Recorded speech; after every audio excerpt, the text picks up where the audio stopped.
Hello friends, मैं आज आपको कुछ चीज़ें क्लियर कराऊंगा। मैं जब यूट्यूब पर वीडियो डालता हूँ तो काफ़ी सारे लोगों का वो एक कमेंट आता है कि मैं ऑनलाइन स्टार्ट करना चाहता हूँ, कैसे करना है, क्या क्या रिक्वायरमेंट है और आपका कैसे कहाँ से स्टार्ट करें।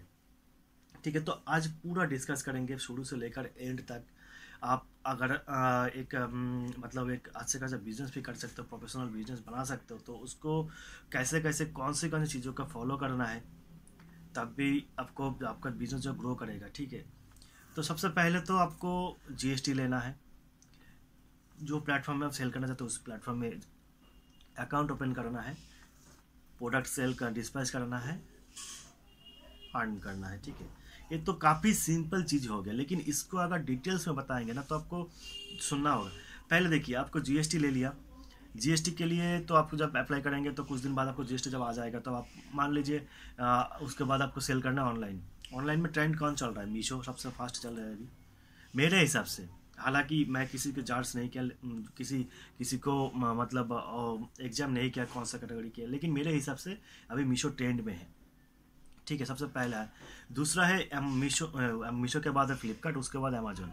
मैं ये तीनों को इसलिए रखा हूँ ताकि मैं आपको बताता हूँ। देखिए, मीशो ऐसा प्लेटफॉर्म हो चुका है ना जिसमें बहुत सारे रीसेलर्स उसके साथ है, उसका कस्टमर बेस बन चुका है, रीसेलर बेस बन चुका है।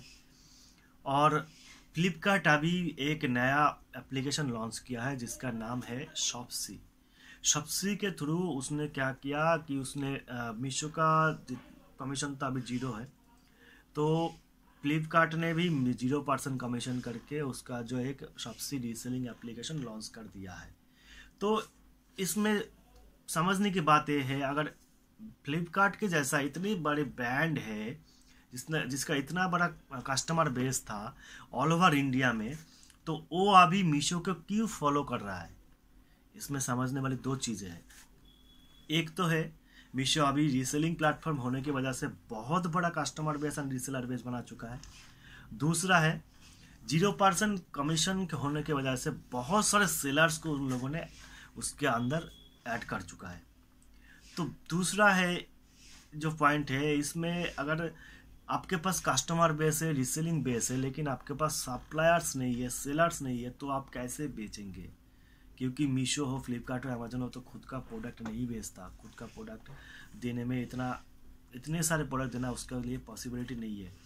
दूसरा है कि जितने बड़े प्लेटफॉर्म है ना वो क्रेडिट पे काम करते हैं। आप अगर आप बोलेंगे क्रेडिट पे कैसे करते हैं, क्रेडिट ऐसे होता है कि आप जो प्रोडक्ट सीओडी में जाता है या फिर प्रीपेड में जाता है किसी भी प्रोडक्ट, तो उसको डिलीवर होने में 7 दिन लगता है। 7 दिन के बाद जो वारंटी पीरियड होता है, किसी प्लेटफॉर्म में 7 दिन का है, किसी प्लेटफॉर्म में 15 दिन का है, किसी प्लेटफॉर्म में 13 डेज का था। जैसे फ्लिपकार्ट में तो 30 दिन का था डिलीवरी होने के बाद। कुछ अप्रैल कैटेगरी में मैक्सिमम की बात कर रहा हूँ मैं। तो वो जो 7 दिन का डिलीवरी टाइम, इन ट्रांजिट का टाइम, उसके बाद 15-20 दिन का था, 1 महीने का जो टाइम है, उसके बाद ही आपका पेमेंट आएगा। मतलब करीब करीब 1.5 महीने के आसपास आपको, 40 दिन के आसपास आपको पेमेंट आता है। 40 दिन का क्रेडिट जो है आपका रोलिंग चलता है। हालांकि कुछ कैटेगरी में ऐसा भी है जो डिलीवरी होने के बाद जो नॉन रिटर्नेबल प्रोडक्ट है वो डिलीवरी होने के बाद 3 दिन के अंदर पेमेंट आपको आ जाता है। नॉन रिटर्नेबल प्रोडक्ट के ऊपर मैं बाद में बात करता हूँ। तो अभी आपको समझना यही है, आप जिस कैटेगरी में सेल करता हो करने के लिए सोच रहे हो, तो उसका मार्केट में वैल्यू कितना है। ठीक है, तब जाके आपको आगे सर्च करना है कौन से प्लेटफॉर्म में इसका वैल्यू ज़्यादा है। अमेजन, फ्लिपकार्ट, मीशो, कौन से प्लेटफॉर्म में इसका वैल्यू ज़्यादा है, तो आपको उसी प्लेटफॉर्म में अकाउंट ओपन करना है, उसी कैटेगरी को। अगर आप इस तरह के सोच रहे हो कि एक कैटेगरी सिलेक्ट करके आप सेल करना चाहता हो, तो आप इस तरह से सोच सकते हो कौन सी कैटेगरी प्लेटफॉर्म में सेल ज़्यादा है इस और कैसे करना है। ठीक है, और अगर आप इस तरह से सोचेंगे कि मुझे ऑनलाइन सेल करना है, प्रोडक्ट मेरे पास नहीं है, लेकिन मैं सेल करना चाहता हूँ, तो इस हालत में आपको करना है, आप अकाउंट ओपन करने से पहले आपको मार्केट जांच करना है जो कौन सा प्रोडक्ट ऑनलाइन में ट्रेंड चल रहा है।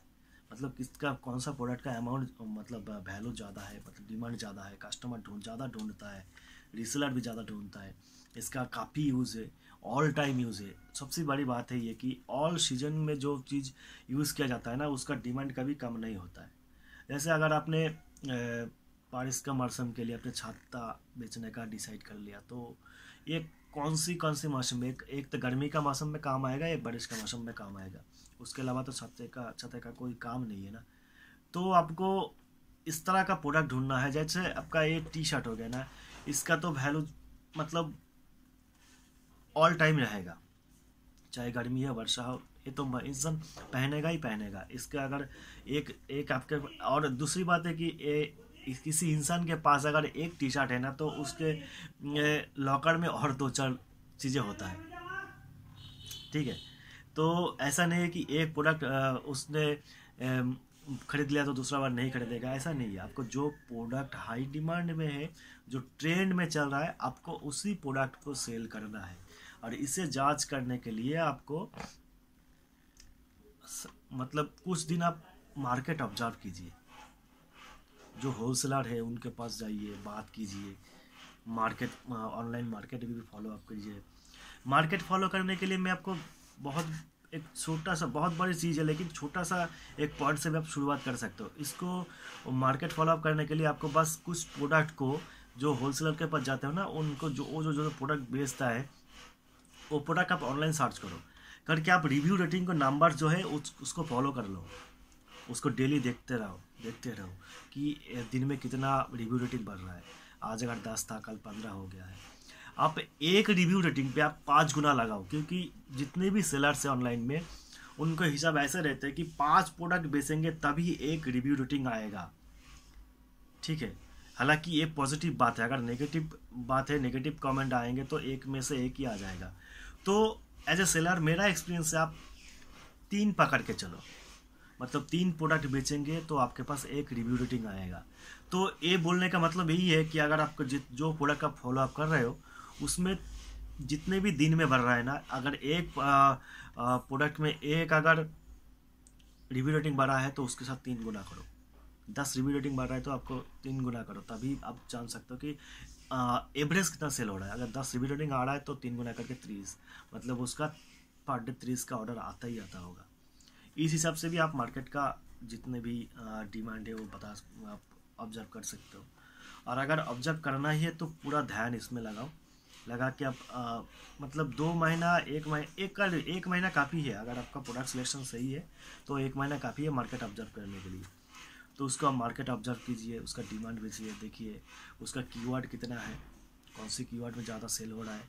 अमेजन फ्लिपकार्ट में जाइए, उसको कीवर्ड सिलेक्ट कीजिए। मैं कीवर्ड के ऊपर अगर आपको वीडियो चाहिए तो बताना, मैं खुद उसको डिसाइड करके बता दूंगा कि मैं किस तरह से कीवर्ड सिलेक्ट करता हूँ, ठीक है। और ये सब तो हो गया है, ठीक है। लेकिन आप मान लीजिए आप मीशो में सेल करना स्टार्ट कर दिया, अमेजन फ्लिपकार्ट में तो अब उसमें ट्रेडमार्क लगता है। हालांकि आप अमेजन पे जेनेरिक प्रोडक्ट भी सेल कर सकते हो, लेकिन जेनेरिक प्रोडक्ट में ना एक कोई अगर आपका प्रोडक्ट जो कॉपी कर लेगा, तो इमेज कॉपी कर लेगा, तो आप उसको कंप्लेन करके कुछ नहीं कर सकते, क्योंकि आपके पास खुद का ही ब्रांड नहीं है।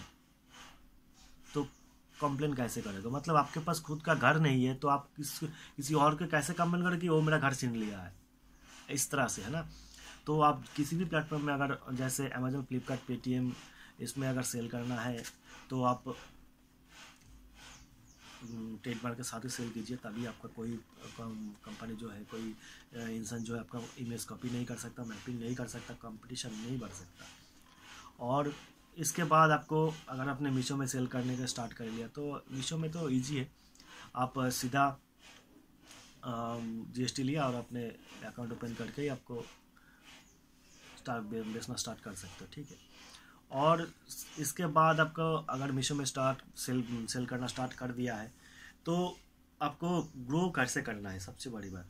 आपने तो ट्रेंड का प्रोडक्ट ले लिया है, खुद का फोटोशूट भी कर लिया है, और एक सबसे बहुत बड़ी चीज़ है कि आप देख रहे हो कि कुछ सेलर जो है, ट्रेंड का जो कैटलॉग है वो लेकर उसने अपलोड कर देता है। तो इसमें प्रॉब्लम ऐसा आता है, मान लीजिए मैं 200 का प्रोडक्ट में अपलोड कर दिया है, किसी नया सेलर आता है तो मेरा इमेज लेकर 195 पे अपलोड कर देता है कि ना मेरे पास ऑर्डर आ जाए। इसलिए तो तीसरा सेलर जब आएगा वो खुद वही पिक्चर का अपलोड करेगा, वो और 5 रुपये कम कर देगा।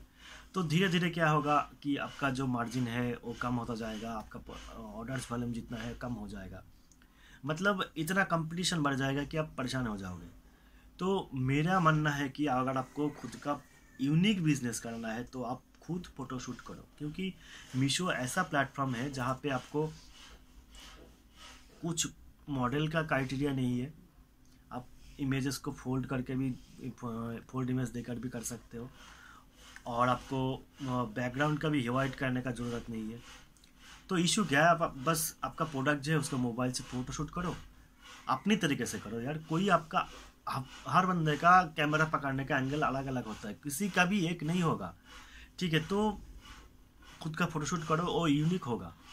खुद का फोटोशूट करके उसके ऊपर ध्यान रखो, जो भी ऑर्डर्स आए उसके बाद अगर जो जो जितने भी आपको ऑर्डर्स आए ना, उस ऑर्डर्स को टाइम टू टाइम, मतलब जितने भी इसलिए टाइम दिया जाता है उसके अंदर डिस्पैच करो। कभी लेट डिस्पैच नहीं करना है, क्वालिटी प्रोडक्ट ही भेजना है। ऐसा नहीं है कि एक प्रोडक्ट रिटर्न आया है उसको रीसेल कर सकता हो तो उसको मतलब सही तरीके से फोल्ड नहीं किया, मतलब एक कुर्ती आया है रिटर्न आया है तो ठीक है, उसको सेम प्रोडक्ट का ही ऑर्डर आ चुका है तो उसको रिटर्न में से काट के दे दिया, ऐसा नहीं करना चाहिए। अगर वो न्यू कंडीशन में है तो इन ट्रांजिट में जो है ना आता है ना, वो फोल्ड वगैरह ख़राब हो जाता है, आपको ठीक से फोल्ड करना है, मतलब आयरन वगैरह चाहिए तो कर देना है। क्योंकि एज ए कस्टमर जब एक प्रोडक्ट ओपन करेगा तो उसको मन से यही एक्सपेक्टेशन आना चाहिए, जो मैंने इतने जितने पैसा मैंने इन्वेस्ट किया है उस हिसाब से प्रोडक्ट जो है वाओ बस बढ़िया है, मैं सेटिस्फाइड हूँ एज ए कस्टमर। मैं जो इतने पैसा इन्वेस्ट कर चुका हूँ वो एज ए सेटिस्फाइड हूँ, तभी आपको रिव्यू रेटिंग अच्छा आएगा, रिटर्न % कम आएगा। और आपको और एक चीज़ याद रखना है कि आपके कस्टमर के पास जो प्रोडक्ट है इन ट्रांजिट में पता नहीं कैसे कैसे कुरियर वालों ने फेंकता है पार्सल को, कैसे लोड करता है अनलोड करता है। तो आपको ध्यान रखना है कि इसके ऊपर मैक्सिमम अत्याचार भी अगर होंगे तो एक प्रोडक्ट ख़राब नहीं होना चाहिए, कस्टमर के पास एज ए सही प्रोडक्ट जाना चाहिए, जो वो पिक्चर में देख रहा है ना उसी तरह से जाना चाहिए, कोई किसी भी तरह से कोई डैमेज नहीं होना चाहिए, कुछ मतलब कुछ पैकेट का भी डैमेज नहीं होना चाहिए। उसके ऊपर इस तरह से रखो, अगर कुछ ब्रेकेबल चीज़ें जैसे अगर ग्लास वगैरह कुछ कांच का कुछ चीज़ अगर बेच रहे हो जो ब्रेक हो सकता है इन ट्रांजिट में, तो उसको बाबल रैप यूज़ करो, पैकेजिंग अच्छा रखो, कार्डबोर्ड का यूज़ करो, ठीक है, ताकि इन ट्रांजिट में उसको टूटना नहीं चाहिए। अगर टूट गया तो कस्टमर रिटर्न कर देगा, रिटर्न करने के बाद अगर आप कंप्लेन करेंगे तो एक कंप्लेन जाहिर सी बात है फेल हो सकता है, क्योंकि इन ट्रांजिट में भी हो सकता है या फिर आपके पास से भी हो सकता है। कितना % है ये क्लेम अप्रूव होने का वो बात अलग है।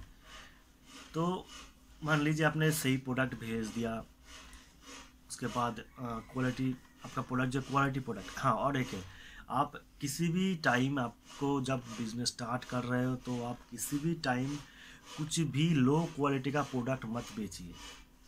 इसमें क्या होगा, लो क्वालिटी का प्रोडक्ट अगर आप बेचेंगे तो पहले से आपको आपके पास जो नेगेटिव रेटिंग रिव्यू है वो ख़राब आना शुरू हो जाएगा, आपका अकाउंट जो धीरे धीरे नीचे जाएगा, उस अकाउंट का विजिबिलिटी नहीं होगा तो वो प्रोडक्ट का ही शो ही नहीं होगा। तो सबसे बड़ी चीज़ है कि आप क्वालिटी प्रोडक्ट बेचिए, क्वालिटी के साथ ही कस्टमर को भेजिए, तभी रिव्यू रेटिंग अच्छा आएगा। जितना कम review rating negative review rating आएगा, जितना ज़्यादा पॉजिटिव रिव्यू रेटिंग आएगा उतना ही अकाउंट का विजिबिलिटी ऊपर होगा। और है क्या, मीशो में आपका जो 10% मेरा तो अभी फ़िलहाल दिखा रहा है कि 10% टारगेट रिटर्न रेशियो है उसमें, लेकिन मेरा तो 1 से 5% तक ही अब मेरा रिटर्न % है। मैं थोड़ा कम बेचता हूँ लेकिन बहुत ईमानदारी के साथ बेचता हूँ, ठीक है। ऐसा नहीं है मैं जो आया मैं मार्केट पकड़ने के लिए ज़्यादा से ज़्यादा प्रोडक्ट सेल करना, ऐसा नहीं है। मैं सही प्रॉफिट रखता हूँ और क्वालिटी के साथ बेचता हूँ, रिटर्न % जितना कम है उतना कोशिश करता हूँ। मेरा अभी एम ट्रस्टेड अकाउंट है लगातार 2 साल से, हाँ वैसा ही है। जब से लॉकडाउन के बाद जब स्टार्ट हुआ ना एम ट्रस्टेड का, तब से आज तक मेरा अकाउंट से एम ट्रस्टेड हटा नहीं है। मैंने काफ़ी सारे सेलर्स को भी देखा है उसका एम ट्रस्टेड जाता है आता है, लेकिन जिसके अकाउंट में 3 to 4% रिटर्न रेशियो है और आपका महीने में 300 के ज़्यादा प्रोडक्ट सेल करते हो, ये सब अगर सारी चीज़ें क्लियर से तो आपको कभी भी आपके एम ट्रस्ट नहीं हटेगा। मीशो में एम ट्रस्टेड का बहुत डिमांड है, ठीक है। तो ये सब चीज़ें क्लियर रखना है आपको। मतलब अकाउंट हेल्थ जो है वो आपको पूरा एनी टाइम उसको आपको फॉलोअप करके रखना है, ठीक है। और मान लीजिए आपने जितने भी प्रोडक्ट आया है तो उसमें से कुछ रॉन्ग रिटर्न भी आता है, कुछ यूज प्रोडक्ट भी आता है। देखिए मैं बोल रहा था ना कि क्वालिटी प्रोडक्ट होना चाहिए, मीशो के जितने कस्टमर से उसको टारगेट में खोना नहीं चाहिए। देखिए ये प्रोडक्ट में रिटर्न आया, मेरा फ्लिपकार्ट का प्रोडक्ट है, तो इसमें क्या हुआ है कि ये मेरा रॉन्ग रिटर्न है, ठीक है। इसमें मेरा प्रोडक्ट नहीं है, मैं जिस कैटेगरी में खरीदा था वो नहीं है, ठीक है। तो दूसरा है कि ये देखिए पैकेट मतलब यहाँ पे लगा ही नहीं, क्योंकि इसमें जब इसको पेस्ट करने की कोशिश किया था तो ये पेस्ट हुआ नहीं है। तो जाहिर सी बात है कि ये प्रोडक्ट शायद निकाल के रख दिया गया था, किसी और सेलर ने इसको किसी कुरियर बॉय ने अगर इसके निकल गया है प्रोडक्ट, कुछ प्रोडक्ट और भेज दिया इसके अंदर, पता नहीं कैसे हुआ है। लेकिन इस तरह से नहीं आना चाहिए। आपको पैकेट जब करना है तब आपको पेस्ट करने का टाइम ध्यान देना है कि इसको सही तरीके से बंद हो जाए। तो मैंने इसको क्लेम किया था, लेकिन इस क्लेम को जब फेल किया तब पता चला कि उसमें इशू क्या है। तो मुझे बताया गया कि जो प्रोडक्ट पिकअप बॉय ने उठाया था वो प्रोडक्ट का इमेजेस ये नहीं है, ठीक है। तो अभी मुझे क्लियर हुआ है कि ये जो फटा हुआ पैकेट आया था ना, तो शायद किसी ने चोरी नहीं किया, मैं इस तरह की बात नहीं करूँगा। शायद इसमें से सील नहीं होने की वजह से शायद निकल गया होगा। 2-4 पैकेट अगर ऐसे निकल गया तो किसी और का प्रोडक्ट किसी के साथ अंदर आ सकता है। जब कुरियर बॉय ने पैकेट किया तो देखा कि 4-5 पैकेट का अगर निकल गया तो किसका कौन सा याद करके कौन डालेगा इसमें, एक का एक घुसा दिया इसके अंदर, तो इस तरह से हुआ होगा। तो अगर आपको ऑनलाइन सेल करना है तो ये सब लॉस आपको बेयर करने का हिम्मत भी होना चाहिए, आपके पास उतना कैपेबिलिटी होना चाहिए, उतना प्रॉफिट मार्जिन होना चाहिए कि 10 में से एक प्रोडक्ट अगर गायब भी हो जाए तो उसका प्रॉफिट जो है, मेरा जो ना प्रोडक्ट में जितना प्रॉफिट आएगा उसमें से कवर हो जाएगा। इस तरह से भी आपको काम करना है, नहीं क्योंकि ऑनलाइन सेलर में से आपको 20% रिटर्न मान के चलना पड़ेगा। 20% रिटर्न हो गया तो 80% रह गया है, 80% रह गया तो 20% में जितना काटेगा वो और 20% को खा जाएगा, मतलब 60% है। 60% में भी मतलब 10 में से 6 प्रोडक्ट का आपको प्रॉफिट मिलेगा, उसमें से अगर एक प्रोडक्ट और खो जाए तो मतलब आपके पास इसका जो वैल्यू जितना है उतना तो कमा इन प्रॉफिट नहीं कर सकता। मतलब 100 रुपये का प्रोडक्ट है तो मैं 200 में तो 200 में सेल नहीं कर सकता इसको, तो 100 रुपये प्रॉफिट नहीं कर सकता इसको। तो मतलब इसका जो प्रोडक्ट है इसमें मान लीजिए 2 प्रोडक्ट का समान बराबर है, तो सेम में से और 2 हटा दो तो 4 ही रह गया है, ठीक है। ये 4 या 5 जो 40 या 50% जो प्रोडक्ट का है उसका जो प्रॉफिट होंगे ना, वो सारे और 50% कवर करके भी प्रॉफिट आपको देगा। इस तरह से प्रॉफिट रखना है, ठीक है। तभी आप ऑफलाइन में काम कर सकते हो। नहीं समझा, मैं पूरी डिटेल्स फिर बताता हूँ। मान लीजिए आप 100 प्रोडक्ट सेल कर रहे हो, 100 में से आपको किसी भी प्लेटफॉर्म में आपको 20% रिटर्न पकड़ के चलना है, ठीक है। 20% रिटर्न जब हो गया है तो आपके पास रहेगा 80%, लेकिन 20% रिटर्न है उसका जो चार्ज कटेगा वो चार्ज मान लीजिए और 20% के प्रॉफिट के ऊपर बढ़ गया, तो और 20% हटाइए 80 से, तो रहेगा आपके पास 60%। 60% में से अगर आपको इस तरह का एक प्रोडक्ट आ जाए जिसका वैल्यू है मान लीजिए 200 रुपये, लेकिन आपका प्रोडक्ट जो है प्रॉफिट जो है 100 रुपये है, ठीक है, 100 रुपीज़ है, तो आपको और 2 प्रोडक्ट को भी ऐसे और 20% को भी हटा देना है। सेम 60% से और 20% हटा देंगे तो आपके पास रहेगा 40%। तो मिनिमम 40 से मैक्सिमम 50% तक ही आपको प्रोडक्ट का प्रॉफिट मिलता है, बाकी का इस तरह से गायब हो जाता है। तो आपको प्रॉफिट मार्जिन इस तरह से सेट करना है जो आपको 50% अगर प्रोडक्ट लॉस में भी गया तब भी आपको कुछ प्रोडक्ट जो और 50% में जितना प्रॉफिट देगा वो काफ़ी है आपके लिए, मतलब काफ़ी है, तभी आप ऑनलाइन में कमा सकते हो। और फ्लिपकार्ट का जो काम अभी जो है SPF क्लेम करना काफ़ी इजी हो चुका है, तो इसका बाद में बताता हूँ, पहले मीशो का बता देता हूँ।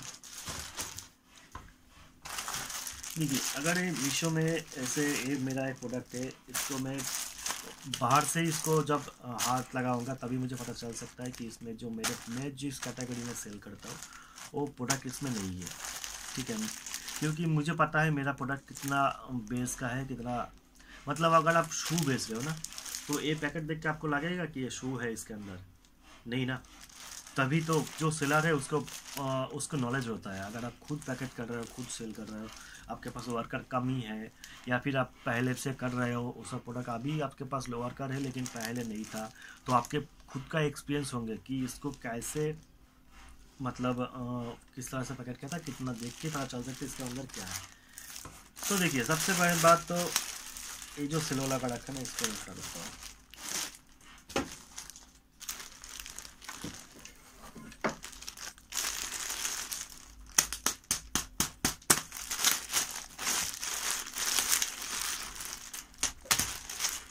तो देखिए, मैंने सिर्फ सिलो टेप से ही काटा है, इसके अलावा कुछ चीज़ें मैंने इसको हटाया नहीं, ठीक है। तो सबसे चीज़ है इसमें, जब अगर आपको रॉन्ग रिटर्न आया है ना, तो मीशो का जो मोबाइल में जाके मोबाइल आपको फ्लैप पर लॉगिन करना है, उसके बाद डेस्कटॉप भाषण करके आपको यहाँ पे जाना है, आई बड़ी में रॉन्ग रिटर्न में जाएंगे तो आपको पूरा इसका जो वीडियोज़ है इसको मतलब इस एंड से लेकर इस एंड तक आपको दिखाना है, क्योंकि इसमें देखिए ये डिलीवरी कुरियर के थ्रू आया था, इसलिए इसका जो पैकेजिंग है इसके ऊपर देखिए कुछ नंबर्स वगैरह शो कर रहे हैं ना, इसको पूरा दिखाना है क्योंकि ये सिक्योरिटी नंबर है, एंड टू एंड आपको दिखाना है, ठीक है। इस तरह से दिखा देना है। उसके बाद इसका जो ऑर्डर आईडी वो भी आपको शो करना है इससे कैमरे में, और उसके बाद प्रोडक्ट को शो कराना है, उसके बाद आपको जाके क्लेम करना है। तो मीशो में अभी इतना अच्छा क्लेम दे रहा है ना, मतलब आपका क्लेम अगर सही होंगे तो 10-15 मिनट में भी आपका क्लेम जो है अप्रूव हो जाता है, ठीक है। और इसका जो क्लेम है, अगर सही क्लेम है तो आपका जो पेनल्टी वगैरह अगर कुछ काटा हो गया उसमें, या फिर आपका कुछ मिसिंग क्वांटिटी का इशू है वो भी पूरा मिल जाएगा। क्योंकि देखिए कुछ कस्टमर, बहुत सारे कस्टमर ऐसा है, मैंने किसी को इंडिकेट नहीं कर रहा हूँ, लेकिन मेरा मेरा खुद का एक्सपीरियंस बता रहा हूँ। ओडिशा एंड आसाम के साइड से बहुत सारे रॉन्ग रिटर्न आता है, मैंने देखा है, एंड वेस्ट बंगाल का कलकत्ता से। मैं खुद का एक्सपीरियंस बता रहा हूँ, मैं किसी जगह का या फिर किसी लोकेशन का मैं बुराई नहीं कर रहा हूँ। आप अगर देख रहे हो तो समझ सकते हो कि आप नेगेटिव मत लीजिएगा इसको। मैं आज एक्सपीरियंस के बात पे बता रहा हूँ कि मैंने देखा है आसाम, ओडिशा एंड आपका वेस्ट बंगाल का कलकत्ता से, और हाल ही में आपका सिलीगुड़ी से भी कुछ प्रोडक्ट जो है वो कुछ रॉन्ग रिटर्न आ रहा है। तो मतलब क्या है, इस कुछ पॉइंट चीज़ों के जगह में से कुछ सेलर्स, कस्टमर से जो ओवर कॉन्फिडेंट है, उनको लग रहा है कि मैंने एक प्रोडक्ट गलत कर दिया है, कल से दूसरा प्रोडक्ट भी करूँगा। ऐसा नहीं है, ऐसा नहीं है। एक ना एक दिन आप पकड़े जाओगे, ठीक है। जिस दिन पकड़ोगे ना उस दिन काफ़ी बार न्यूज़ में भी आ सकता है, आया है कि ए सेलर ने से फ्रॉड किया है, इसने इसके साथ इस बंदे ने अमेजन के साथ 1.5 लाख का फ्रॉड किया है, इस बंदे ने फ्लिपकार्ट के साथ 2 लाख का फ्रॉड किया है। ऐसा काफ़ी बार मैंने न्यूज़ में देखा है। और अगर इस फ्रॉड केस में अगर आप पकड़े जाओगे ना, तो आपको पता नहीं चलेगा कहाँ से कितनी बड़ी दलदल में फंस जाओगे। ये 2-4 पैसे के लिए आप जो सोच रहे हो ना, जो कर रहे हो, सेलर का क्या है, सेलर का जो बिजनेस तरीका है वो अलग है। आप कितना मार लोगे, 1-2 प्रोडक्ट मार लोगे ना, कि सेलर के पास उतना कैपेबिलिटी है कि आप दूसरे प्रोडक्ट सेल करके उसको उठा लेगा। क्या कर लोगे? सेलर का कुछ नेगेटिव पॉइंट नहीं है इसमें। मैंने बताया ना, मैं 100 प्रोडक्ट सेल करता हूँ तो 50 प्रोडक्ट में जितना कमा लेता हूँ ना, और बाकी का 50 प्रोडक्ट अगर लॉस भी हो जाए ना, उसको मेरा कुछ फर्क नहीं पड़ेगा। दम होना चाहिए आपके पास, प्रॉफिट मार्जिन होना चाहिए आपके पास, तभी आप मेरे तरह से मैं जो बता रहा हूँ ना इस तरह के बात कर सकते हो। आपके पास, आपको लग रहा होगा कि ये बड़ी बात कर रहे हैं, बड़ी बात नहीं है। अगर आपके पास इतना कम कॉन्फिडेंट नहीं है कि मैं 50% प्रोडक्ट को सेल करके बाकी 50% प्रोडक्ट जितने भी मेरा गया है उसका भरपाई कर सकता हूँ, तो आप, ये कॉन्फिडेंस अगर आपके पास नहीं है तो आप ऑनलाइन छोड़ दीजिए, नहीं तो एक बार एक दिन आप खुद डूब जाओगे उसमें, ठीक है। तो एज ए सप्लायर का कुछ तो नेगेटिव पॉइंट नहीं, लेकिन एज ए कस्टमर अगर फ्रॉड कर रहे हो ना, किसी की तरह की अगर आप फ्रॉड कर रहे हो तो ऐसा नहीं है। कम से कम ध्यान रखिए कि आपका डेटा जो है वो स्टोर हो रहा है कहीं ना कहीं, एक ना एक दिन आप पकड़े जाओगे, ठीक है। काफ़ी बहुत लोगों के पास हुआ है, बहुत सारे कस्टमर के ऊपर केस हुआ है, बहुत कुछ हो चुका है, बहुत पेनल्टी दे चुका है कस्टमर ने।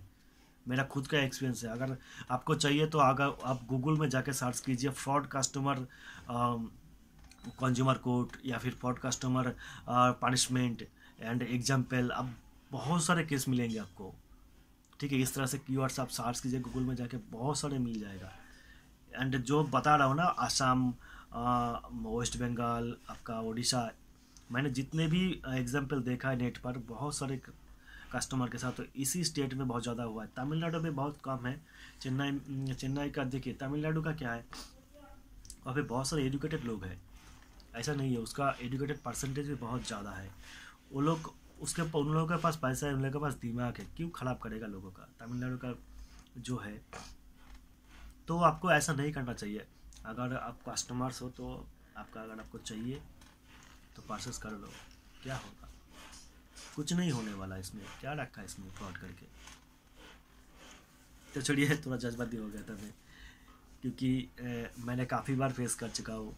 मैंने ऐसा भी देखा हो कि एक ही कस्टमर मेरे ही साथ लगातार फ्रॉड कर रहा है। क्या होगा, मैं क्लेम डाल देता हूँ, कंपनी से क्लेम मिल जाता है, क्या मेरा क्या जाएगा, लेकिन आपका तो डाटा स्टोर हो रहा है ना। आप ध्यान रखिए इस चीज़ को। और मीशो जिस तरह से अभी सेलर को सपोर्ट कर रहा है ना, 2018-19 में इस तरह से सपोर्ट नहीं कर रहा था मीशो। अभी तो बहुत अच्छा सपोर्ट कर रहा है, सेलर का भी ध्यान दे रहा है कि हाँ ये ऐसा होना चाहिए, सेलर के जितने भी परेशानी है वो इंस्टेंट सॉल्व हो रहा है। और आपको नहीं मिलेगा, कहीं पे भी आपको नहीं मिलेगा कि मीशो की तरह सप्लायर के ऊपर ध्यान देना। एज ए फ्लिपकार्ट, अमेजन आपको क्या करता है कि अगर आपने कुछ कंप्लेन रेज कर दिया, आपके पास फ़ोन में कम्युनिकेशन होगा, लेकिन जितना प्रायोरिटी मुझे मीशो से मिल रहा है, जितना प्यार मुझे मीशो से मिल रहा है, मीशो सप्लायर सपोर्ट की तरफ से, अमेजन फ्लिपकार्ट से ऐसा नहीं मिल रहा है। मैं किसी का बुराई करने के लिए नहीं बैठा हूँ, अब ध्यान से सुनिएगा, मैं किसी के नेगेटिव पॉइंट की बात करने के लिए नहीं बैठा हूँ, मैं किसी का हेल्प करने के लिए बैठा हूँ। लेकिन मुझे मेरा एक्सपीरियंस बता रहा हूँ। मीशो भी पहले 2018-19 में भी इतना नहीं था। वो उस टाइम उसने आरटीओ का भी चार्ज करता था सप्लायर के ऊपर। अगर सप्लायर कुछ बोलते तो वो लोग सीधा बोल देते थे कि रीसेलर बेस कंपनी है, रीसेलर की वजह से हमारी कंपनी चल रहा है, ऐसा बोल रहे थे। उसके बाद एज ए सप्लायर का दिमाग थोड़ा डिमोटिवेटेड हो गया है, कुछ नेगेटिव पॉइंट के ये सब और भी बहुत सारे पॉइंट है जिसमें क्लेम करते थे तो क्लेम का कंपनसेशन नहीं मिल रहा था, क्लेम भी अप्रूव नहीं होता था। तो काफ़ी सारे पॉइंट की वजह से सेलर जो है मीशो धीरे धीरे छोड़ रहा था। तो एक 2019 का एंड में, 2019 का मिडिल से लेकर मतलब सितंबर अक्टूबर के आसपास ना बहुत सारे सेलर्स मीशो से छोड़ चुका था। सूरत तो पूरा डैमेज हो चुका था, पूरा एकदम छोड़ दिया था। वेस्ट बंगाल से जितने सेलर्स छोड़ दिया था। देखिए, मेन पॉइंट ऑफ व्यू का अगर साड़ी का बात करेंगे तो सूरत से बहुत सारे सिल्क का साड़ी आता है। मेन चीज़ें है साड़ी का बिजनेस का मेन सोर्स है सूरत, ठीक है। वहाँ का सेलर अगर छोड़ देंगे तो समझ सकते हो। उसके बाद मीशो ने को जो फेस किया, उसके बाद उसको मॉडिफाई किया, कुछ चीज़ें चेंजेस किया, सप्लायर के साथ फिर से कम्युनिकेशन किया। और दूसरी बात है कि मीशो उस टाइम ना सेलर का अकाउंट जो है बात बात पे बैन कर देते थे। उसके पास इतना घमंड था कि मीशो के पास पहले 2018-19 में कि क्या होगा, इस सेलर को बैन कर दूंगा, क्या कर लेगा, कुछ नहीं कर पाएगा ना। नहीं, पेमेंट खाया नहीं, पेमेंट दे दिया, जितना पेमेंट देने वाला था दे दिया है। मीशो मेरे को भी दे दिया, पेमेंट का इशू नहीं है, लेकिन ये बात बात पे अकाउंट बैन कर देता था। मैंने खुद देखा है, मेरा तो अकाउंट बैन नहीं हुआ था, लेकिन मैं खुद देखा हूँ। मेरा ऑब्जर्व में जो अकाउंट था मैं खुद देखा हूँ, काफ़ी बार बैन हो चुका था। 1 महीने के लिए, 3 महीने के लिए, लाइफ टाइम के लिए बैन कर दिया था। वो सब अकाउंट 2019 में सितंबर अक्टूबर नवंबर के आसपास जाके फिर से सब सारे सेलर को कम्युनिकेशन किया। जिसका मोबाइल नंबर बंद हो गया था उसको मेल करके फिर से रीओपन कराया अकाउंट को। रीओपन कराने के बाद वो सब सेलर को इतना अच्छा प्रायोरिटी देने लगा कि आपको कहीं से भी मन में ये डाउट नहीं रहेगा कि अरे मीशो तो ख़राब प्लेटफॉर्म है। ये डाउट अभी तो दिल में 1% भी घोट नहीं है, क्योंकि मैं भी इसमें सेल करता हूँ, मैं जानता हूँ इससे अर्निंग कितना होता है, कितना हो सकता है, उतना भी कैपेबिलिटी है मेरे पास। लेकिन मैं कुछ पहले बता चुका हूँ, कुछ थोड़ा प्रोडक्ट ही सेल करता हूँ, क्वालिटी के साथ सेल करता हूँ। और हाँ, काफ़ी लोग मुझे सवाल पूछते हैं, सर आप कौन सी कैटेगरी में सेल करते हो। पहले तो भाई आप मुझे सर मत बोलो, मैं सबसे अगर आप लोग भाई बल के बात करेंगे तो मुझे बहुत अच्छा लगेगा। देखो, अगर आपको मैं कौन सी कैटेगरी में सेल करता हूँ, ये मेरा खुद का बिजनेस है, मैं किसी को मेरा बिजनेस के बारे में नहीं बता सकता, या फिर आप कौन सी कैटेगरी में कितने में खरीद रहे हो, कितने में बेच रहे हो, ये शायद आप किसी को भी नहीं बताओगे। ठीक है, तो आपको सीधा यही ध्यान रखना है कि नहीं, किसी और का बिजनेस को क्यों फोकस करें, मैं खुद इम्प्रूव करूँगा। अगर आप खुद से स्टार्ट करेंगे, खुद जीरो से स्टार्ट करेंगे, माइनस से स्टार्ट करेंगे, वो अगर एक दिन प्रॉफिट में चला जाएगा ना, तो आपके पास कॉन्फिडेंट होगा कि हाँ, मैंने तो जीरो से स्टार्ट किया था, मैं मार्केट जानता हूँ, कौन सी प्रोडक्ट में कैसे प्रमोट करना है, कैसे इसको ट्रेंड में लाना है, मैं जानता हूँ। ये कॉन्फिडेंस आपको आएगा। तो खुद प्रोडक्ट कीजिए, खुद मार्केट कीजिए, खुद इसको टाइम दीजिए इसके ऊपर। ऑनलाइन बिजनेस ऐसा नहीं कि आज अकाउंट किया, ट्रेंड का प्रोडक्ट लाया, जो प्रोडक्ट ट्रेंड में चल रहा है उसको अपलोड कर दिया, और आपको 10-15 दिन में वो जो प्रोडक्ट है काफ़ी ऑर्डर आने लगेगा। ऐसा बिल्कुल भी नहीं है। अगर सेम कैटलॉग का भी आगे देंगे तो आपका अकाउंट में विजिबिलिटी आने में, आपका प्रोडक्ट में विजिबिलिटी आने में टाइम लगेगा। सबसे बड़ी बात है, आपको अकाउंट के ऊपर पहला 100 रेटिंग में से कितना नेगेटिव पॉजिटिव आ रहा है, उसके ऊपर मेरे हिसाब से उसके ऊपर बहुत चीज़ें इफेक्ट होता है। क्योंकि फास्ट रिव्यू रेटिंग में ना, फास्ट और रिव्यू रेटिंग में आपको अकाउंट का परफॉर्मेंस का बताया जाएगा कि इसका अकाउंट क्या है, इतना कितना अकाउंट को विजिबिलिटी मिलना चाहिए। अगर 100 में से 70% आपको पॉजिटिव फीडबैक आ गया तो आपके करीब 4 स्टार का आसपास रिव्यू रेटिंग रहेगा। 4 स्टार के आसपास अगर रिव्यू रेटिंग हो गया आपके अकाउंट में, वो अगर मेंटेन रहेगा, 4 स्टार के प्लस अगर जितने भी मेंटेन होंगे, तो आपको उतना अकाउंट का विजिबिलिटी रहेगा। ठीक है, और ऐसा नहीं है, और ऐसा नहीं है। आपको अगर कुछ चीज़ों का ध्यान रखेंगे तो आपको प्रोडक्ट का विजिबिलिटी बढ़ेगा। ठीक है, और फ्लिपकार्ट, अमेज़न, जितने भी प्लेटफॉर्म है, अगर अमेज़न में भी आप सेल करना चाहते हो तो सीधी जीएसटी लेकर आप भी सेल कर सकते हो जेनेरिक कैटेगरी में। ऐसा नहीं है कि आप किसी भी अमेज़न में सेल करने के लिए बैंड कंपलसरी नहीं है। आप जेनेरिक प्रोडक्ट करके सर्च करके देखिए, उसमें जेनेरिक में बहुत सारे प्रोडक्ट आएंगे। यूट्यूब पर बहुत सारे वीडियोस मिल जाएंगे, how to sell my product without trademark on Amazon. ठीक है, without trademark, how to sell my product without trademark. ठीक है, ये सब मिलेंगे तो आपको अमेज़न का ही नाम आएगा। अमेज़न में जाएंगे तो जेनेरिक में भी सेल कर सकते हो। जीएसटी में विदाउट ट्रेडमार्क के सेल करने के लिए आपके पास GTIN होना चाहिए। GTIN एग्ज़ाम अगर आप लेंगे तो अभी आप सेल कर सकते हो। GTIN के ऊपर मैं बाद में एक वीडियो बना दूंगा। और सबसे बेहतरीन होगा कि आप अगर इसके ऊपर डिटेल्स वीडियो चाहिए तो आप कमेंट कीजिए, मैं सब सारी चीज़ें बता दूंगा। और एक मेरा एक सब्सक्राइबर है जिसने पूछा था कि मेरा जो GST रिटर्न का जो फाइल है, GST के ऊपर मैं बात करता हूँ। ठीक है, GST में अगर आपको क्या होता है कि आप अभी मीशो की तरफ से ना हर महीने का जितने भी सेल होता है ना, उसका रिपोर्ट जो है अगले महीने का 5 से 10 तारीख के अंदर आपको एक एक्सेल शीट भेजेगा GST रिटर्न फाइल करके मीशो की तरफ से। उसके अंदर आपको रहेगा GST रिटर्न का सेल, मतलब उसके सेल रिपोर्ट का एक एक्सेल होंगे, TDS का एक एक्सेल होंगे, एडवर्टाइजमेंट के ऊपर एक्सेल होंगे, पेनाल्टी के ऊपर एक एक्सेल होंगे, विवरण कंपनसेशन के ऊपर एक एक्सेल होंगे। मतलब काफ़ी सारा एक्सेल वो लोग देते हैं। ठीक है, ये सब सारे जो एक्सेल है वो आपको सीधा मेल से डाउनलोड करके, उसके साथ आपका बैंक अकाउंट का स्टेटमेंट डाउनलोड करके आपको बस CEO को फॉरवर्ड करना है, क्या हो जाएगा। ये छोटी सी काम है यार।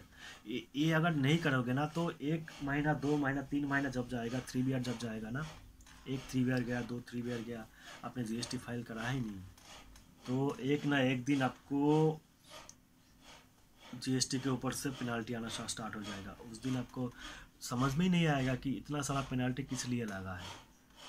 ठीक है, तो आपको time to time GST fill करना है और आपको कहीं से भी डिले नहीं करना है। और छोटा सा तो काम है ना यार, क्यों डिले करोगे? आप कमा रहे हो तो जीएसटी तो आपसे जेब से देना नहीं पड़ रहा है। मीशो से जितने भी पेमेंट आ रहा है ना, वो सीधे उसका प्रोडक्ट का जितने भी परसेंट ऑफ जिसका जीएसटी है वो काट के आपको जीएसटी अकाउंट में जाता है। उसके बाद बाकी का आपको बैंक अकाउंट में आता है। तो आपको जेब से भी तो भरने का ज़रूरत है ही नहीं। आपको बस फाइल सब आप लोग फॉरवर्ड करना है, एंड आपका जो है सीओ का जो पेमेंट है मंथली जो फाइलिंग करने का, वो बस पे करना है। तो time to time GST fill कीजिए। और आपको ऐसा नहीं है कि आप 1 महीने के बाद 2 महीने के बाद कीजिए, आपका जीएसटी भी रेगुलर होना चाहिए। ठीक है, अकाउंट ओपन करने के लिए आपके पास जीएसटी होना चाहिए। तो आपको GST time to time fill करना है।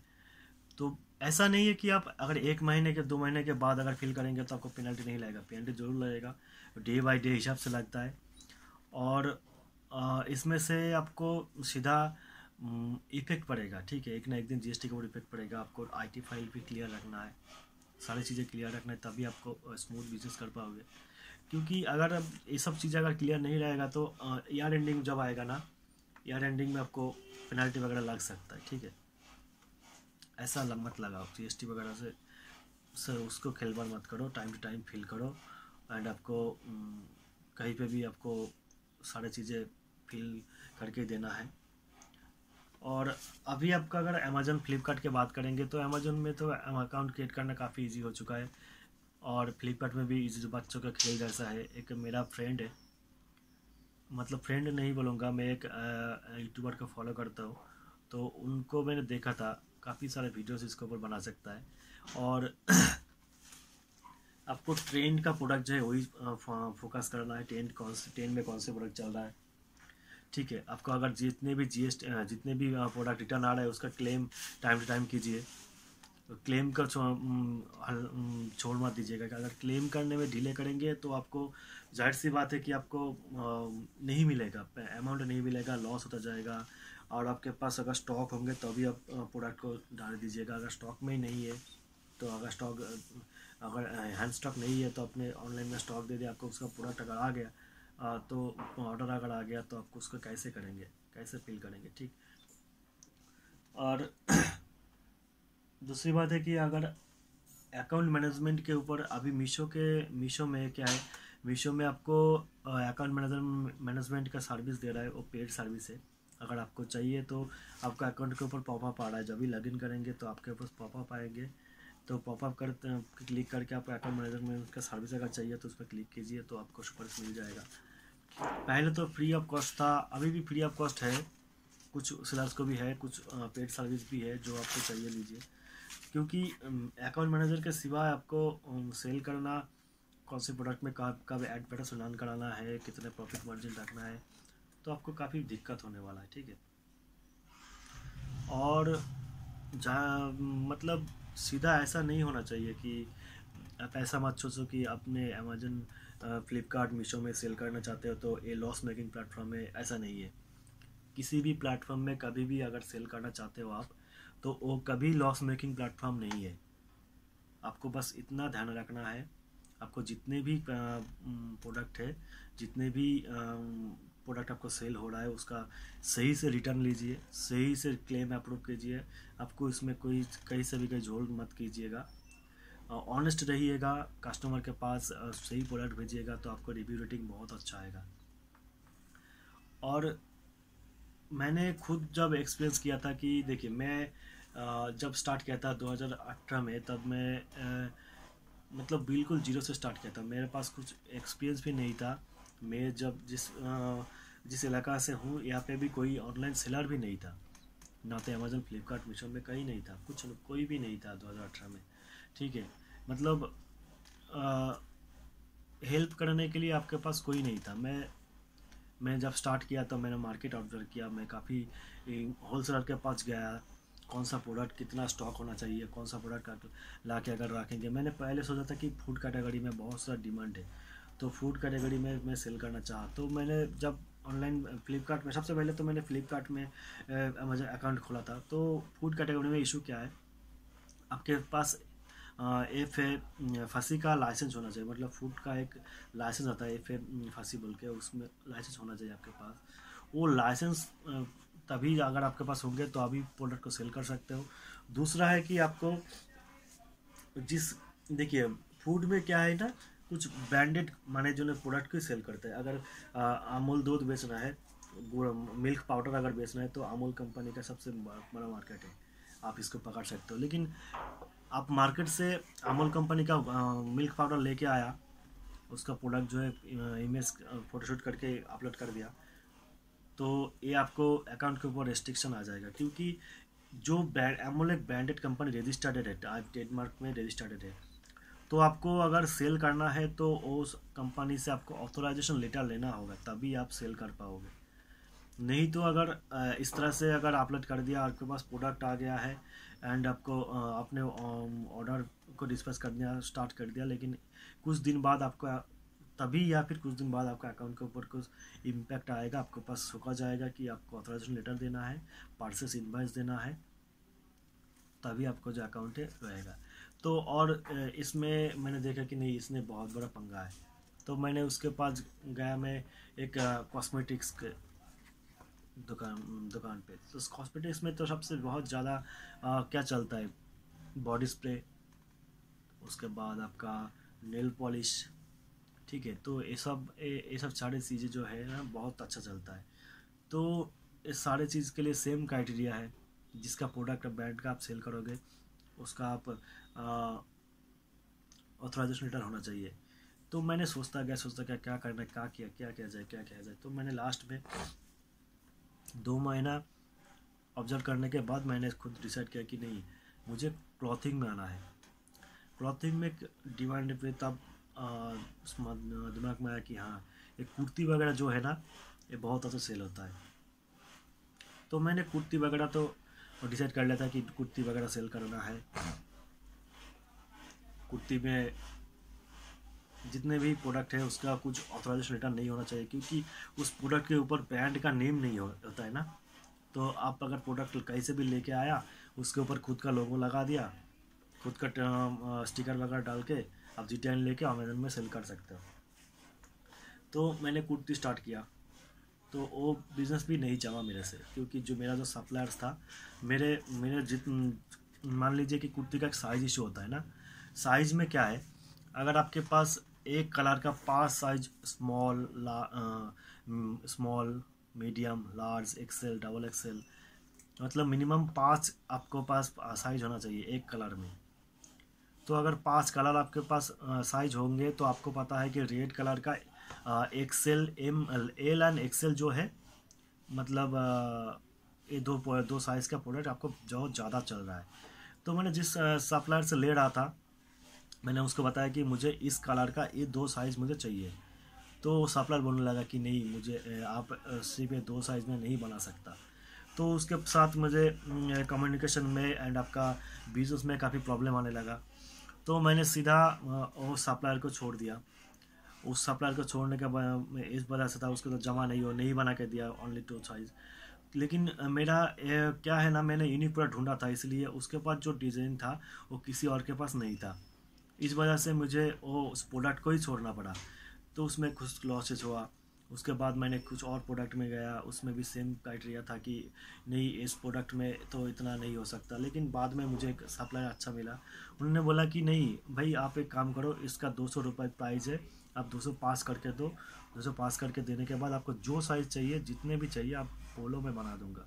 ठीक है, 2 पैसा ज़्यादा लिया, लेकिन जो साइज़ में चाहिए था वो उससे बना दिया। उसके बाद जाके और एक सप्लायर से मिला, जिसको जो साइज़ में चाह रहा था वही उसने दिया। ठीक है, तो इस तरह से चेंज करता गया। मतलब मार्केट के हिसाब से बहुत बड़ी चीज़ है कि आप ऐसे कैटेगरी में डील करो जिसमें आपको सिर्फ नॉन रिटर्नेबल प्रोडक्ट है। जैसे आपको हाइजीन प्रोडक्ट हो गया है ना, अमेजन फ्लिपकार्ट में हाइजीन प्रोडक्ट, जैसे इनर हो गया है, शॉर्ट पैंट हो गया है, इस तरह का कुछ नॉन रिटर्नेबल प्रोडक्ट है, जिसे अगर सेल करेंगे तो आप लो मार्जिन में सेल करेंगे, फिर भी आपका प्रॉफिट है। क्योंकि नॉन रिटर्नेबल प्रोडक्ट है, आपको ऐसे भी रिटर्न आने का चांसेस नहीं है। कैसे, देखिए एक हाइजीन प्रोडक्ट क्यों होता है, एक इनर वायर जो है ना वो स्किन के साथ ही अटैच होता है सीधा, ठीक है। तो अगर स्किन आपका कुछ कस्टमर का स्किन में कुछ प्रॉब्लम है तो उसमें कुछ इन्फेक्शन है उसमें, तो हाइजीन जो हाइजीन प्रोडक्ट इनर वायर अगर पहनेगा तो उसके ऊपर उसके साथ अटैच हो जाएगा, लग जाएगा। लगने के बाद क्या है ना, अगर वो रिटर्न आता है तो कि जो किसी और से कस्टमर को बेचेंगे तो वो उसका जो इन्फेक्शन था वो किसी और को जा सकता है। तो इसलिए हाइजीन प्रोडक्ट जो है वो, और आपका जितने भी मतलब कॉस्मेटिक्स में जितना है, जैसे रूम फ्रेशनर हो गया है, बॉडी स्प्रे हो गया है, इसमें जो परफ्यूम वगैरह जितने भी है वो नॉन रिटर्नेबल है। क्योंकि अगर एक बार उसको यूज़ कर लिया तो वो कम हो गया ना उसमें। अगर 2 बार स्प्रे कर दिया, 2 बार स्प्रे करके देख लिया तो उसमें से क्या होगा ना, उसको कम हो जाएगा, 100 ग्राम में से 10 ग्राम निकल गया तो अगले कस्टमर का जो है वो तो कम मिलेगा उसके पास। तो ऐसा प्रोडक्ट जितने भी है, जैसे साबुन हो गया है, साबुन अगर एक बार खोलेंगे तो उसमें एक बार यूज़ करेंगे तो वो भी हाइजीन प्रोडक्ट के अंदर भी आता है एंड आपका यूज़ प्रोडक्ट के अंदर भी आता है। किसी भी प्लेटफॉर्म में यूज़ प्रोडक्ट रिटर्न का इशू नहीं, जगह नहीं है कि आप यूज़ करके वापस कर सकते हो। तो ऐसा हो गया। फूड कैटेगरी में कुछ प्रोडक्ट है जो जैसे बेबी फूड हो गया है, इस तरह का प्रोडक्ट जो है वो आपको नॉन रिटर्नेबल प्रोडक्ट है, ठीक है। और आपका उसके बाद आता है आपको जैसे पैड वगैरह हो गया है। पैड जो है वो भी नॉन रिटर्नेबल प्रोडक्ट है क्योंकि वो भी हाइजीन प्रोडक्ट है। तो आप अगर नॉन रिटर्नेबल प्रोडक्ट जो है उसमें अगर सेल करेंगे तो आपके पास काफ़ी सोर्सेस है कि आपको प्रॉफिट ज़्यादा आए। रिटर्न ना अगर नहीं आए तो 20% रिटर्न आने का चांसेस है। अगर 20% का कैलकुलेट करेंगे उसका जितना अमाउंट कटेगा रिटर्न आने में तो 40% बन जाता है। तो 40% अगर वैसे ही प्रॉफिट हो गया तो आप अगर 200 के जगह 100 रुपये प्रॉफिट करेंगे तो आपको प्रॉफिट मार्जिन बहुत ज़्यादा होगा नॉर्मल रिटर्नेबल प्रोडक्ट के जगह से, ठीक है। तो आप नॉन रिटर्नेबल प्रोडक्ट जो है उसको भी सर्च कर सकते हो। नॉन रिटर्नेबल प्रोडक्ट कैसे सर्च करेंगे, आप सीधा अमेजन में जाइए, अमेजन में जाके इनर वायर सर्च कीजिए जो नॉन रिटर्नेबल प्रोडक्ट है।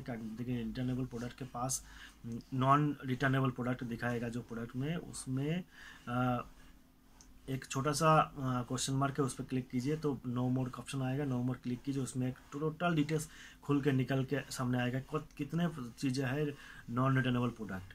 या फिर आप अमेजन फ्लिपकार्ट जितने भी जिस कैटेगरी में काम करते हो प्लेटफॉर्म में काम करते हो उसमें एक टिकट टेस्ट कीजिए कि मुझे नॉन रिटर्नेबल प्रोडक्ट का लिस्ट चाहिए, तो वो लोग प्रोवाइड कर देगा आपको। जैसे प्रोवाइड होगा तो आप उस हिसाब से अगर जो आपके पास अवेलेबल है, जिस कंपनी से आप अगर कुछ ब्रांडेड कंपनी का माल है तो उसके बाद ऑथराइजेशन लेटर लेके भी आप काम कर सकते हो। और आपको काफ़ी चीज़ें आपको रिटर्न में नहीं आएगा, रिटर्न बहुत सारा कम आएगा, प्रॉफिट ज़्यादा होंगे। तो ऐसा प्रोडक्ट भी कर सकते हो। और आपको कुछ और मार्केट में भी जैसे अलीबाबा हो गया ना, आप वहाँ से भी जैसे हार्जन प्रोडक्ट में इनर वायर जो है वो आप वहाँ से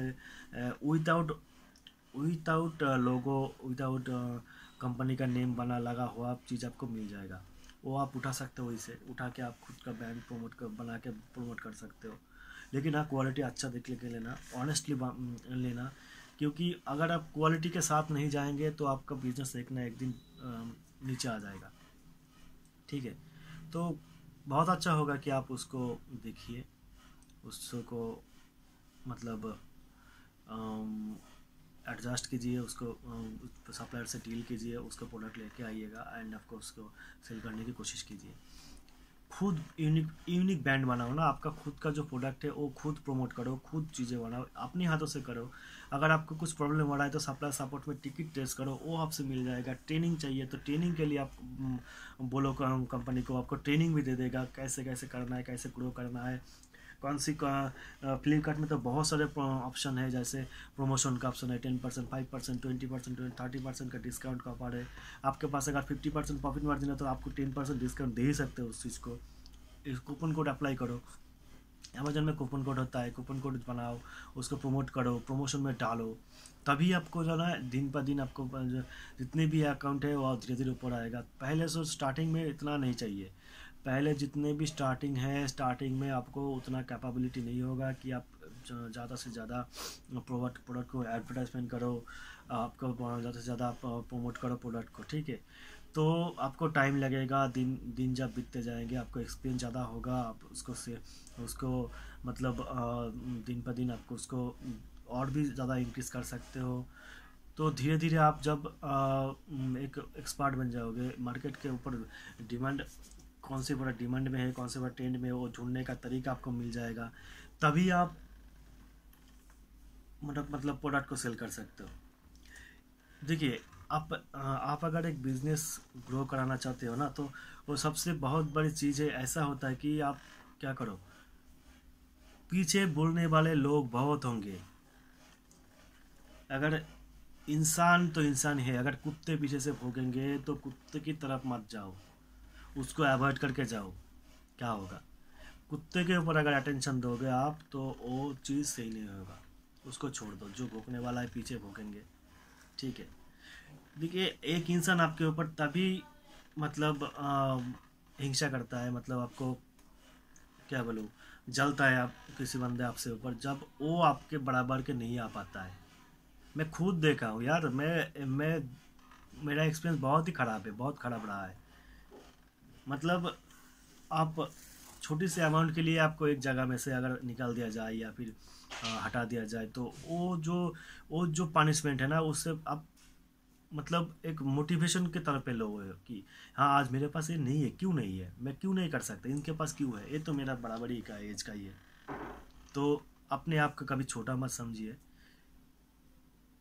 बराबर का नहीं है, ऐसा नहीं है। पीछे मत देखो यार, कौन पीछे रह गए उसके तरफ मत देखो, आगे करने। अगर आपने पायलट बनने की कोशिश करेंगे ना, मैं छोटा सा एग्जांपल देता हूँ। मेरा एक टीचर था, जब मैं 4 या 5 में पढ़ता हूँ, तब मुझे एक टीचर मिला था, मुझे आज तक याद है वो बात का। बोला, बेटा तू पायलट बनने की कोशिश कर, तो बस का ड्राइवर कंफर्मेशन है तेरे लिए। बोलने का मतलब क्या है, अगर टारगेट बड़ा होंगे ना, बहुत बड़े बड़े बनने की कोशिश करो। अगर आईपीएस बनने की तैयारी में हो तो कांस्टेबल का नौकरी आपको पक्का है, ऐसा टारगेट रखो। अरे यार, क्या कर लोगे, 2 घंटा ज़्यादा पढ़ लोगे, 2 घंटा ज़्यादा काम कर लोगे, क्या होगा, क्या जाएगा आपका, कुछ नहीं जाएगा ना।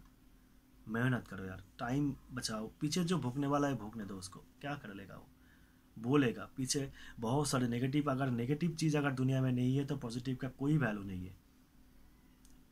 रात है इसलिए दिन का वैल्यू है ना, समझा करो चीज़ को। नेगेटिव आपको होना चाहिए, नेगेटिव चीज़ से आप ट्रेनिंग लो, नेगेटिव पॉइंट्स आप समझ लो। देखिए, इसको अगर बिजनेस में कन्वर्ट करेंगे तो इस तरह से, अगर आपको किसी प्रोडक्ट में नेगेटिव रिव्यू ज़्यादा आ रहा है, तो अगर आप मान लीजिए आप जीन्स कैटेगरी में सेल करते हो, तो आपको रिव्यू रेटिंग नेगेटिव बहुत ज़्यादा आ रहा है, रिटर्न में बहुत ज़्यादा आ रहा है। आप सोच रहे हैं कि नहीं, ये इस प्रोडक्ट में नहीं होना चाहिए, ये रिटर्न में बहुत ज़्यादा है, तो इसको छोड़ देना चाहिए। मैं बोलूँगा नहीं छोड़ो, मत छोड़ो। अब नेगेटिव रिव्यू रेटिंग को जांच करो कि ये जो रिव्यू नेगेटिव रेटिंग दे रहा है, लोग कस्टमर दे रहा है, तो किस रीज़न से दे रहा है, उसको पढ़ो। तो कई दिख जाएगा कि आपको शायद ऐसा भी हो सकता है कि आपको कस्टमर लिख रखा है कि हिप बहुत छोटा है। आपका जो कमर है वो तो 32 का है, ठीक है, 32 का ही कमर मंगवाया, लेकिन अब जो हिप छोटा होने की वजह से वो नहीं पहन पा रहा है, या फिर जो थाई है वो बहुत टाइट है। तो नेगेटिव पॉइंट में वो लोग क्या लिख रहा है, उस चीज़ को डेवलप करो। अगर कोई साइज़ का इशू आ रहा है, कौन सी प्लेटफॉर्म में प्रोडक्ट का साइज़ इशू नहीं आ रहा है, उस प्रोडक्ट का क्या साइज़ है। मतलब अगर आप जीन्स सेल कर रहे हो ना, तो आप जीन्स का कैटेगरी किसी और मार्केट प्लेस में सर्च करो, या फिर उसी मार्केट प्लेस सर्च करो जिसका रिव्यू रेटिंग बहुत अच्छा है, तो उसका एक प्रोडक्ट आप खुद मंगवा के देखो कि उतना उसका क्या साइजेस है। तो अगर आपको कहीं पे भी छोटा है, ठीक है, तो उस प्रोडक्ट का वहाँ पे डेवलप करो, वहाँ पे साइज बढ़ा दो। तो देखो, ऐसे अगर नेगेटिव फीडबैक के ऊपर आप काम करते जाएंगे, तो एक ना एक दिन आपको वो नेगेटिव पॉइंट को इम्प्रूव करते करते आपका प्रोडक्ट इम्प्रूव हो जाएगा। कब डिमांड ट्रेंड में आ जाएगा आपको खुद पता नहीं चलेगा। तो इसलिए मैं बोलता हूँ नेगेटिव पॉइंट का भी ध्यान देना चाहिए। ऐसा नहीं है कि कुछ लोग बोल रहे हैं उसको रिप्लाई मत करो, उसको और रिप्लाई मत करो, उसको रिप्लाई करने का ज़रूरत है ही नहीं। आप सीधा क्या बोल रहा है सीधा सुनो, सुनने के बाद आपको अगर लग रहा है कि हाँ, इस चीज़ को मुझे डेवलप करना चाहिए, तो आप करो, उसको बोलो मत, उसके साथ बात करके टाइम करके क्या क्या टाइम वेस्ट क्यों करना है। अरे अच्छी चीज़ है, वो नेगेटिव बोल रहा है, समझो ना, नेगेटिव बोल रहा है तभी तो आपको इम्प्रूव होगा। देखिए, मैं वीडियो बना रहा हूँ, मुझे नहीं पता कि मुझे मेरा वॉइस क्लियर है कि नहीं है। अगर किसी ने नेगेटिव पॉइंट कर दिया कि ये तेरा वॉइस इतना ख़राब है कि उल्टा पल्टा बोल दिया, तब मैं पता चलूँगा हाँ यार मेरा वॉइस थोड़ा कम है, इसको इम्प्रूव करना चाहिए। तो इस तरह से आप इम्प्रूव कर सकते हो, नेगेटिव पॉइंट के ऊपर बात के ऊपर ध्यान दो। ऐसा नहीं कि रिप्लाई रिप्लाई मत करो, जो बोल रहा है आप सुनो, सुन के ऑब्जर्व करो कि क्या बोल रहा है, किस लिए बोल रहा है। ऐसा कि मैं मुझ में कोई गलती है क्या, अगर है तो उसको सुधारो, तो आप इम्प्रूव हो जाओगे। दुनिया में सबसे बड़ी चीज़ है पता है क्या? कंपटीशन। कंपटीशन कहाँ आता है पता है? अगर सेम चीज़ का अगर डील करते हो ना आप, तो अगर आपका प्रोडक्ट अगर ट्रेंड में आ गया ना, तो किसी और सप्लायर से आपका प्रोडक्ट कॉपी करने की कोशिश करेगा। यही से शुरू होता है कंपटीशन। वो 5 रुपये कम देगा, आप 5 रुपये ऑफ का कम करोगे, इस तरह से एक दिन उस प्रोडक्ट का मार्जिन जो है ना जीरो आ जाएगा। आया भी है, मैंने देखा भी है। मेरा खुद प्रोडक्ट एक प्रोडक्ट में सेल करता था, तो मेरा एक कुत्ते दोस्त था भाई, क्या बताऊँ। छोड़ो इसको, नहीं नेगेटिव बातें नहीं करना यहाँ पे। यूट्यूब है, इसका कम्युनिटी गाइडलाइन में स्ट्राइक भी आ सकता है। तो नहीं यार, ये सब बातें नहीं करना है। अगर कहीं पे भी करना है तो मैं फेसबुक पर वीडियो अपलोड कर दूंगा, एक दिन सुन लेना उसमें क्या इशू आया था। तो मैंने काफ़ी बार सीखा है, काफ़ी बार इस चीज़ में रख चुका हूँ, क्योंकि मैंने जीरो से स्टार्ट किया था ना। जीरो से स्टार्ट करने का मतलब मेरे पास इतना कॉन्फिडेंट है कि अरे यार क्या कर लेगा, ये प्रोडक्ट में छोड़ दूंगा, दूसरा प्रोडक्ट लाऊंगा। मार्केट में प्रोडक्ट की कमी है क्या? कुछ कमी नहीं है। आप अगर ऑब्जर्व करना जानते हो, आप रिसर्च करना जानते हो, तो आपके पास प्रोडक्ट ही प्रोडक्ट है। कहीं पे भी कुछ प्रॉब्लम नहीं आएगा। आप सीधा प्रोडक्ट को कॉपी करो, कॉपी प्रोडक्ट मार्केट में लाओ, आपका खुद ब्रांड ऑथराइजेशन करो, या फिर आप अगर आप मैन्युफैक्चरिंग कर सकते हो तो मैन्युफैक्चरिंग करो, या फिर रॉ मटेरियल कहीं से भी। देखिए, अगर आपको हाफ पैंट वगैरह जो है, और बहुत सारे सेलर्स जो है, मैंने क्या देखा कि वो बाहर से रॉ मटेरियल लाता है एंड यहाँ पे सिलता है। तो आप ऐसा भी कर सकते हो, आप रॉ मटेरियल बाहर से लाओ, इधर बैठ के उसको मैन्युफैक्चरिंग करके अपने हिसाब से, आपने जितने जो साइज़ ऑनलाइन में चल रहा है, धीरे धीरे जो आपको इम्प्रूव करके साइज़ बना चुके हो उसके ऊपर ध्यान दो। ठीक है, ये सब डालो आप। बस इतना आपके पास जितने भी नॉलेज है, आप ऑब्जर्वेशन में लगाओ, प्रोडक्ट के ऊपर लगाओ। एक ना एक दिन आपका प्रोडक्ट जो है ट्रेंड में आएगा ही आएगा। ठीक है, और जिस दिन आएगा ना उस दिन मतलब पता है ना, देने वाला जब भी देता है छापा मार के देता है, एक दिन देगा, बहुत देगा। इंतज़ार करना होता है। ऑनलाइन में आज अकाउंट खोल लिया, कल 200 ऑर्डर आएंगे, ऐसा नहीं होता यार। पेशेंस रखना पड़ता है, दिमाग को कूल रखना पड़ता है, नेगेटिव चीज़ों से दूर रखना पड़ता है। रिप्लाई मत दिया करो किसी को, आराम से सोचो, ध्यान से सोचो कि हाँ प्रोडक्ट कौन सा है, मेरा प्रोडक्ट का डिमांड कितना है। अगर आपका प्रोडक्ट, देखिए हर प्रोडक्ट का एक एक्सपायरी डेट आता है ना, इसका एक मतलब जैसे इंसान जन्म लेता है मर जाता है ना, उसका प्रोडक्ट का भी एक जब आप स्टार्ट करेंगे उसके बाद एक एक्सपायरी डेट आता है। तो एक्सपायर जब आता है ना, तब उस प्रोडक्ट को छोड़ देना चाहिए, क्योंकि वो प्रोडक्ट उसके बाद चलेगा नहीं। एक डिमांड होता है ना मार्केट में, नया प्रोडक्ट, ट्रेंड में प्रोडक्ट, कस्टमर के में नया अपडेट, नया अपडेट।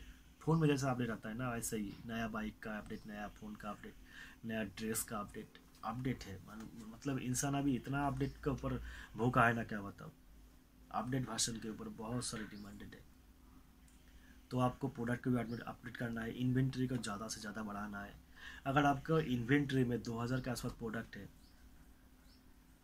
आपके ने ऐड कर चुके 2000 के ऊपर, अमेजन फ्लिपकार्ट में 2000 के ऊपर प्रोडक्ट अपने ऐड कर चुके हो, हालांकि सब नहीं कर सकते, 400-500 भी काफ़ी है, लेकिन जितने ज़्यादा आप ऐड कर सकते हो ना, उतना ही आपके लिए प्रॉफिटेबल है, उतना ही चांसेस ज़्यादा है कि आपको ऑर्डर ज़्यादा मिलेगा। तो मेरा कहने का मतलब है, मेरा आज का पूरा वीडियो का मकसद यही है कि देखिए, आप अगर एज ए सेलर सेल करने की कोशिश कर रहे हो, तो कुछ चीज़ों का आपको ध्यान देना है। सबसे पहले माइंड को फ्रेश करना है, फोकस करना है कि बिजनेस के ऊपर कौन सी प्रोडक्ट ट्रेंड का है, कौन सी प्रोडक्ट कहाँ से सोर्स किया जाए, और कितने कम प्राइस में अच्छी क्वालिटी लाया जाए। ये कोशिश आपको जरूर करना है। खरीदने के टाइम और बेचने का टाइम, कितना अच्छा क्वालिटी के साथ, कितना ज़्यादा प्रॉफिट के साथ बेच सकता हूँ मैं। ठीक है, ये सब सारी चीज़ें आपको क्लियर करना है, सारी चीज़ें आपको देखना है। ठीक, तो अभी तो ऐसा ही है, इसके बाद तो अभी मतलब कुछ नहीं है। और आपको देखिए, मुझे टाइम तो नहीं मिलता, ठीक है, मैं भी काम करता हूँ, मेरा वर्कर भी 4 वर्कर है मेरे पास, तो मैं ऐसा नहीं है कि मैं कुछ काम नहीं करता हूँ, मुझे भी बहुत सारा काम करना पड़ता है 4 वर्कर होने की वजह से भी, बावजूद भी तो मुझे टाइम नहीं मिलता। मैं कभी कोशिश करता हूँ हर संडे को मैं वीडियो डालूँ, लेकिन नहीं हो पाता है। तो मेरा कोशिश यही है कि भाई मेरे साथ जुड़े रहो, जितने भी प्रॉब्लम से आप कमेंट करके पूछो, अगर मेरे नॉलेज में है तो मैं ज़रूर बताऊंगा। मैं ऐसा नहीं है मैं सब कुछ जानता हूँ, लेकिन मैं जितने भी नॉलेज गेन कर चुका हूँ इस 4 साल में, तो मैं आपको बता सकता हूँ, क्योंकि मैंने काफ़ी प्रॉब्लम फेस किया है। मनुष्य इंसान तो प्रॉब्लम से ही सीखता है ना। तो मैंने काफ़ी प्रॉब्लम भी फेस कर चुका हूँ, काफ़ी चीज़ें मैं देख चुका हूँ, काफ़ी चीज़ों का सॉल्ट आउट कर चुका हूँ, काफ़ी चीज़ का सॉल्ट आउट हुआ भी नहीं है, मुझे फिर से स्टार्ट करना पड़ा है। तो ये सब में अगर इसके अंदर है आपका सवाल, तो मैं ज़रूर इसका आंसर मैं दे सकता हूँ, आप कमेंट कीजिए।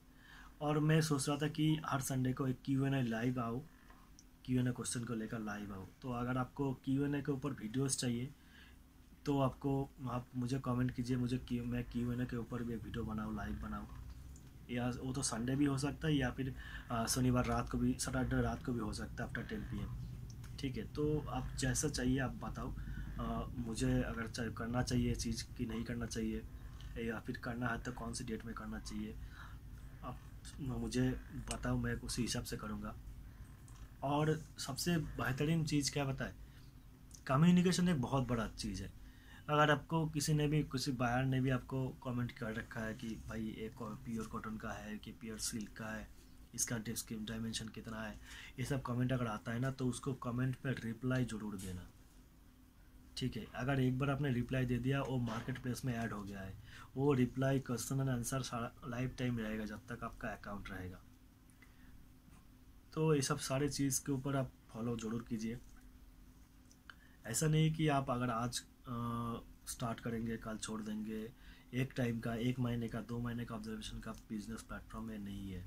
कम से कम 1 साल लगाओ इसके ऊपर, तभी आपको पॉजिटिव नेगेटिव रिजल्ट आएंगे। क्योंकि 1 साल में GST रिटर्न भी आता है ना इसके अंदर, ईयर एंडिंग भी आता है। वो ईयर एंडिंग से लेकर हर एक ईयर एंडिंग में तक कितना कमाया, कितना गया, ठीक है, कितना प्रॉफिटेबल है, कितना स्टॉक में है, ये सब मार्जिन 1 साल में करो, तभी आपको पता चलेगा कि हाँ बिजनेस प्लेटफॉर्म जो है वो सही तरीके से चल रहा है मेरा, या फिर ख़राब चल रहा है।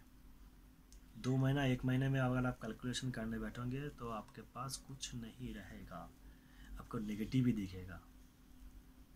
इसलिए मैं बता रहा हूँ, क्योंकि इसमें देखिए फ्लिपकार्ट अमेजन में सबसे बड़ी बात है, 7-8 दिन का अगर ट्रांजिट में गया, उसके बाद तो 15 दिन का पेमेंट है, तब 15-22 डेज तो ऐसे ही चला गया। तो 1-2 महीने में आप क्या क्या हिसाब करोगे, क्या कितना आउटस्टैंडिंग है, क्या दिखाएगा आपको, कुछ नहीं दिखाएगा ना। इसीलिए आप ध्यान से रहिए, ध्यान से बिजनेस करिए, दिमाग लगाइए, नेगेटिव बातों को बाहर रखिए, पॉजिटिव का अंदर रखिए। नेगेटिव बात से आप सीखने की कोशिश कीजिए और उसको इम्प्रूव करने की कोशिश कीजिए। ठीक है, रिप्लाई मत दीजिए, किसी के साथ लड़ाई झगड़ा करने क्या फ़ायदा भाई। अरे तू बोलता रहेगा, मैं सुनता रहूँगा, क्या उखड़ लेगा मेरा। तू जो बोलेगा वो मेरे लिए बहुत काम की चीज़ भी हो सकता है। ठीक, कुत्ते तो बहुत मिलते हैं मार्केट में, दोस्त कौन मिलता है भाई। तो सही है, तो आज के लिए इतना ही। देखिए मैं यहाँ पे खुद मेरा एक्सपीरियंस बताने के लिए बैठा था, लेकिन कुछ जज्बाती हो के कुछ बातें भी बोल दिया है, बुरा मत मानिए, मेरा खुद का एक्सपीरियंस बता रहा हूँ। ठीक है, इसमें कोई इशू नहीं है, आपको कहीं से भी कुछ इशू नहीं आना चाहिए। आप फोकस रखिए बिजनेस में, नेगेटिव को दूर रखिए, तो भी आपको बिजनेस ग्रो होगा। और आप मेरा इस पॉइंट वीडियो से अगर आपको 1% भी हेल्प होना, तो मेरे प्लीज़ लाइक सब्सक्राइब जरूर कीजिए, शेयर कीजिए। आज के लिए चलते हैं, थैंक यू।